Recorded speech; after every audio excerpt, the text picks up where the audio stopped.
un invito a non avere paure irrazionali e anche a non avere comportamenti senza ragione.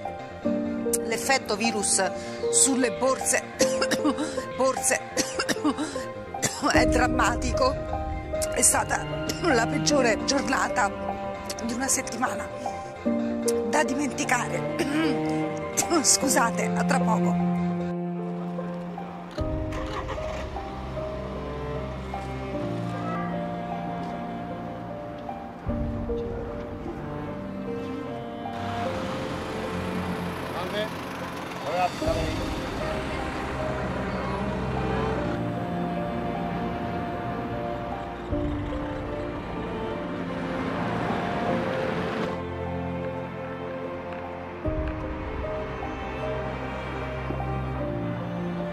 Irrazionali e anche a non avere comportamenti senza ragione.